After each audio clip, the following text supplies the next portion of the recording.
Hi, this is Gina with your Kingdom Sewing Minute Clinic. Today I'm working with the Janome 3160 Quilts of Valor edition. You can see it's got this nice patriotic paint job here. We're going to be talking about how to do buttonholes on today's computerized machines. So you can see here I've selected my buttonhole stitch. I also have this little icon that pops up here, and this is reminding me to pull down my buttonhole lever. So I'll show you where that is in just a moment.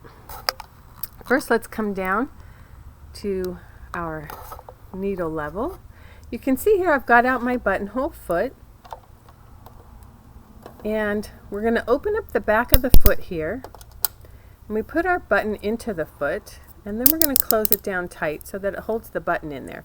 That opens up this space, which tells the machine how big we want our buttonhole to be.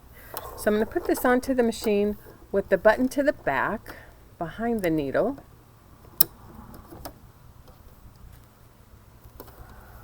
Now the buttonhole itself is going to stitch backwards, so we don't want to put our fabric right here at the back end because it's going to go off the fabric. We want to put it up this way if we were doing a horizontal buttonhole, and we would be putting it this way if we were doing a vertical buttonhole.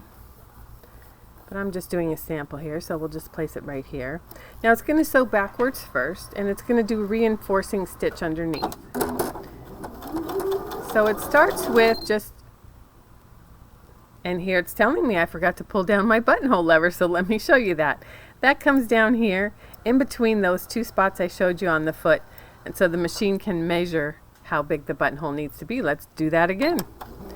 So it's going to do the straight stitch, it hits that back, and then it comes forward with the zigzag stitch.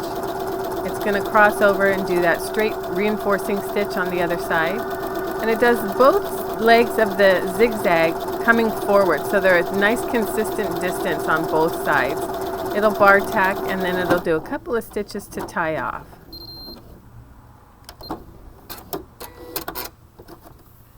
And there we have our nice buttonhole. You can see it's consistent stitching on both sides. As a bonus, I'd like to show you another option. If you're sewing coats or jeans with buttons, or also if you're doing knit fabrics, you can do what's called a corded buttonhole. And so I have here just a couple of pieces of a little bit heavier thread. It's going to hook over the back of the foot, and then you'll notice these little prongs in the front here, and that's just going to help hold it in place. I'm going to hold the threads to the back here while I put my fabric in.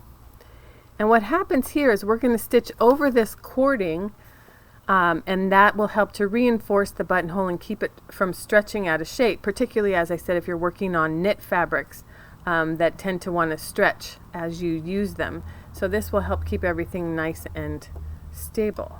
So we'll go ahead and do our stitch. Again, it's going to do the straight stitch to the back. It'll come forward with our zigzag. And then to the other side. Straight stitch back and zigzag forward, and it's sewing over those cords.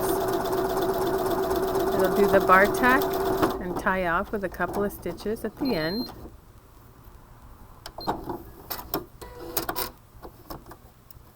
Now let me show you what that looks like.